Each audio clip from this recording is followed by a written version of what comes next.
আমরা তো কাউকে দোষারোপ করার জন্য এই আলোচনায় যাচ্ছি না।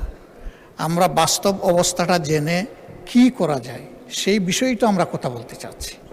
তো এখন যদি এই সুযোগই দেওয়া না হয় তাহলে আমরা কি ধরে নেব? আমরা ধরে নেব যে জনজীবনে এখন যে প্রবলেমটা সবচেয়ে বার্নিং, এইটাই আমরা এই সংসদে আলোচনা করতে পারলাম না। এটা কি আমাদের জন্য একটা দুর্ভাগ্য হবে না মাননীয় স্পিকার? দেশের মানুষ তো প্রত্যাশা করছে। আমি নিজে এই বিষয়গুলো বাস্তবে বোঝার চেষ্টা করেছি।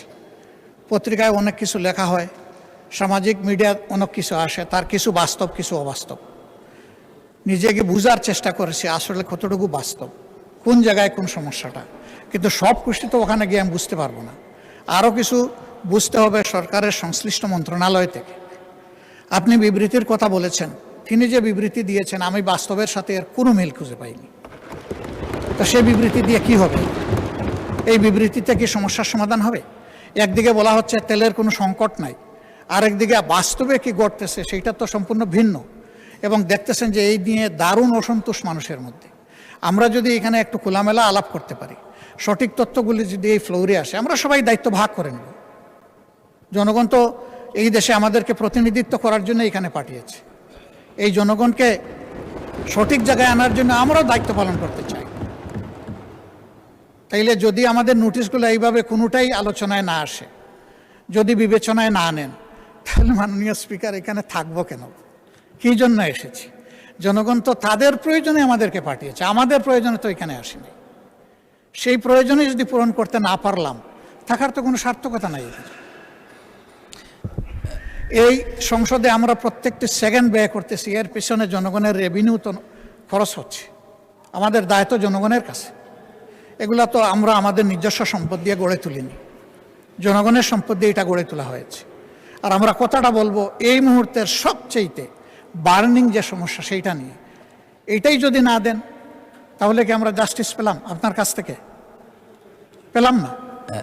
মাননীয় নেতা, যদি আমি অনুরোধ করব যে এইভাবে নোটিশটা নিষ্পত্তি না করে আপনি আজকে না করেন, একদিন পরে হোক, 2 দিন পরে হোক, বিষয়টা আলোচনার জন্য ফিক্স আপ করেন এবং তখন মুলতবি করে এটা আলোচনা করেন। মাননীয় বিরোধী দলীয় নেতা, আপনাকে অসংখ্য ধন্যবাদ। মাননীয় স্বরাষ্ট্রমন্ত্রীকে এই বিষয়ে কিছু বলতে চাচ্ছেন? মাননীয় স্বরাষ্ট্রমন্ত্রীকে একটু দেখি। জি, আপনাকে অনেক ধন্যবাদ মাননীয় স্পিকার। মাননীয় স্পিকার, মাননীয় বিরোধী দলীয় নেতা যে প্রস্তাবটা উত্থাপন করেছেন সেটা অবশ্যই আলোচনার যোগ্য এবং জাতীয় জীবনে জরুরি গুরুত্বপূর্ণ বিষয়ও বটে। আপনি তো আলোচনার বিষয়টা নাকচ করেননি, আপনি সিদ্ধান্ত দিয়েছেন মাননীয় বিরোধী দলীয় নেতাকে অন্যভাবে বিকল্প প্রস্তাব দিয়েছেন যে এটা সংসদের অধিবেশন মুলতবি না করে অন্য কোনোভাবে আলোচনার সুযোগ আছে, অন্য কোনো বিধিতে। যেমন আপনি বলেছেন 300 বিধিতে মাননীয় মন্ত্রী বিবৃতি দিয়েছেন এবং এই বিষয়ে কোনো না কোনো দিন বিভিন্ন বিধিতে আলোচনাও হচ্ছে। কিন্তু যেহেতু মাননীয় বিরোধী দলীয় নেতা এই মুলতবি প্রস্তাবটা এনেছেন, এটা আপনি গুরুত্ব দিয়ে তার প্রস্তাবটা আপনি রিড আউট করেছেন।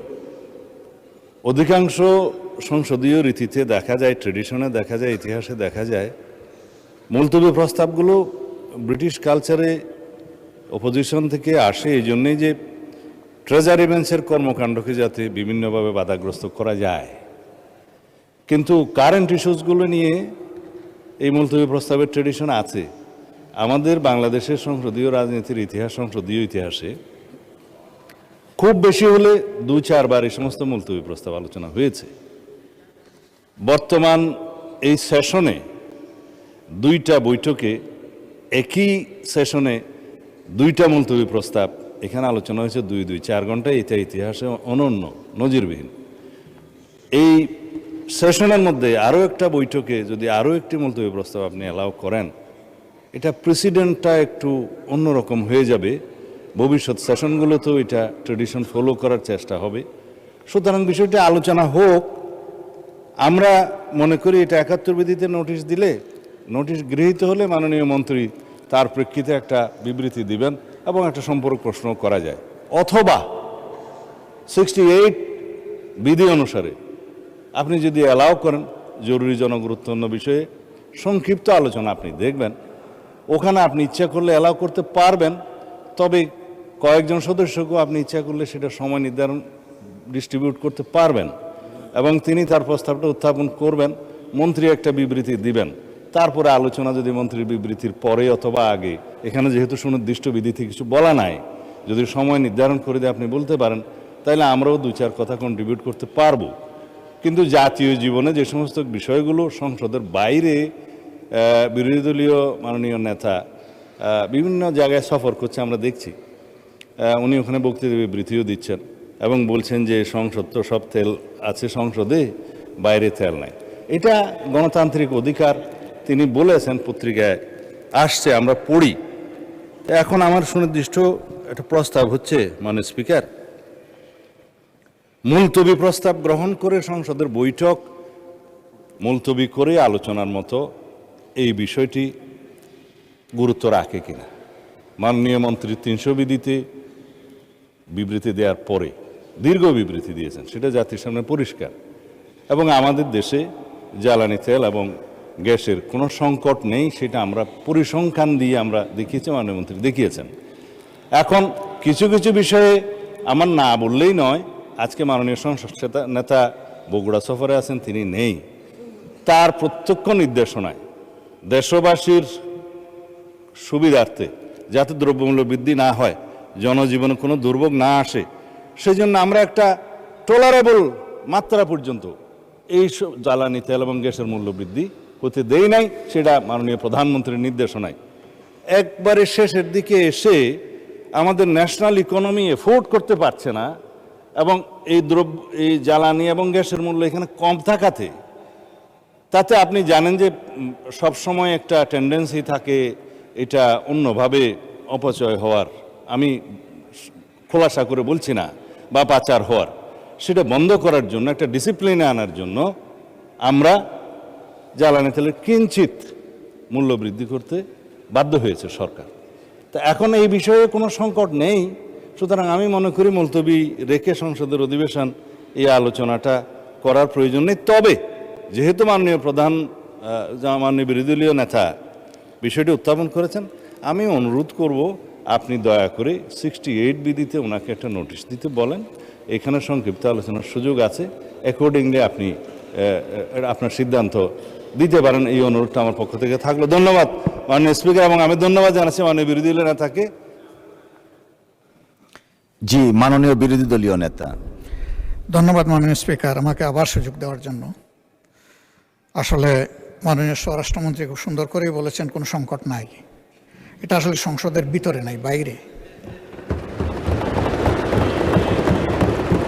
সংকটটা আমাদের সংসদের বাইরে, এবং সংকট আছে বলেই খোদ হাইকোর্টের মতো ভেরি সেন্সিবল জায়গায় 2 দিন এখন এই জ্বালানি সাশ্রয়ের উদ্দেশ্যে কোর্ট হবে ভার্চুয়ালি।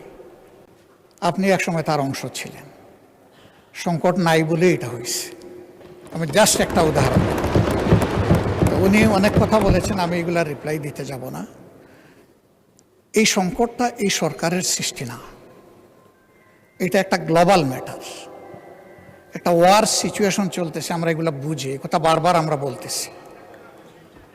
আমরা চাই সবাই মিলে এখানে কন্ট্রিবিউট করতে, প্রেশারটা ডিফিউজ করতে, সিচুয়েশনটাকে ইজি করতে। তাহলে সব দায়িত্বই যদি একা একাভাবে সরকারি দল পালন করে, আমরা কোনো সুযোগ পাবো না মাননীয় স্পিকার। আমরা তো এই দেশের নাগরিক, জনপ্রতিনিধি বাদ দিলাম, নাগরিক হিসাবেও তো আমাদের কিছু দায় আছে।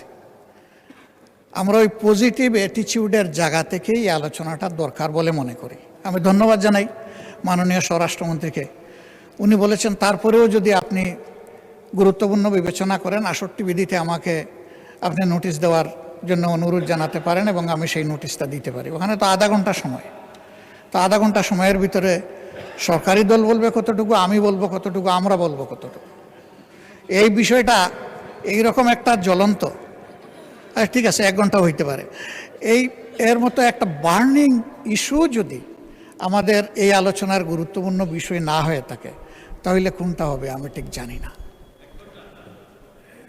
আমি মনে করি যে এই মুহূর্তে বাংলাদেশে প্রিভেইলিং যতগুলা সমস্যা আছে, এর মধ্যে সবচেয়ে গুরুতর সমস্যা হচ্ছে জ্বালানি সমস্যা, এবং এইটার সাথে সম্পৃক্ত অনেক কিছু, অনেক জিনিস। সেই গোটা অর্থনীতির চাকায় পাওয়ারের উপর নির্ভর করে। পাওয়ার জেনারেট করবে এই জ্বালানি দিয়ে। পাওয়ারের র মেটেরিয়ালস হচ্ছে জ্বালানি, গ্যাস হোক, তরল হোক, যাই হোক। আমরা এই বিষয়ে কন্ট্রিবিউশন রাখতে চাই, আমাদেরকে সুযোগ দেওয়া হোক। আমি আবার অনুরোধ করব, এটাকে আজকে আপনি ডিসপোজ অফ না করে আমার বিশেষ অনুরোধ, সংসদ নেতার প্রেজেন্সেই বিষয়টা আলোচনার জন্য আপনি 3 দিন সময়ের মধ্যে ফিক্স আপ করতে পারেন। ধন্যবাদ আপনাকে। ধন্যবাদ মাননীয় বিরোধী দলীয় নেতা এবং মাননীয় স্বরাষ্ট্রমন্ত্রী, দুইজনকে ধন্যবাদ। মাননীয় বিরোধী দলীয় নেতা, এখানে পার্টিনেন্ট বিষয় হচ্ছে আলোচনা। তো আমি দেখলাম মাননীয় স্বরাষ্ট্রমন্ত্রীও আলোচনা করতে চান, আপনার প্রস্তাবেও আলোচনা, বাট কোশ্চেন হচ্ছে হয়দার সংসদ মুলতবি করে হবে নাকি না করে হবে। আলোচনা কিন্তু হচ্ছে মুলতবি করা না করা কোনো বিষয় না, আলোচনা হওয়া উচিত কিনা। আর আপনি যেটা বলেছেন, যে কোনো জাতীয় ইস্যুতে treasury bench and opposition should work shoulder two shoulder, এটা এখানে পেয়েছি আমরা। তো আমার মনে হয় আলোচনা হচ্ছে, বাট বিধিগতভাবে আমরা চিন্তা করলাম যে না, অল্টারনেট বিধিতে আলোচনার সুযোগ। যেমন দেখেন, আজকে এত হারমোনিয়াস পরিবেশে প্রায় আধা ঘন্টার মতো আলোচনা অলরেডি হয়ে গেছে। সো এই আলোচনাটাই কন্টিনিউ আমরা করতে পারি।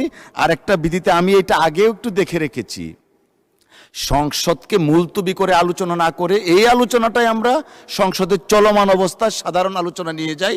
সময়ের প্রেক্ষিতে এটা আমরা আলোচনার ভিত্তিতে আধা ঘন্টার জায়গায় 1 ঘন্টা করতে পারি, 1.5 ঘন্টা করা যেতে পারে, বাট মুলতবি না রেখে। আচ্ছা ঠিক আছে, 1 ঘন্টার মধ্যে আমরা করলাম। আপনার বুলিতে চন্দন ফুল ফুটুক। আপনি শেষে বলেছেন 1.5 ঘন্টা, আমি মেনে নিলাম যে মাননীয় বিরোধী দলের নেতা, আপনারটাই কবুল, আপনি মেনে নিলাম। মেনে নিয়ে আমরা ইনশাল্লাহ কালকে নোটিশ দিব, আপনি আমাদেরকে সুযোগ করে দিবেন। তবে সংসদ নেতার প্রেজেন্সে আমরা এই আলোচনাটা করতে চাই। ধন্যবাদ আপনাকে।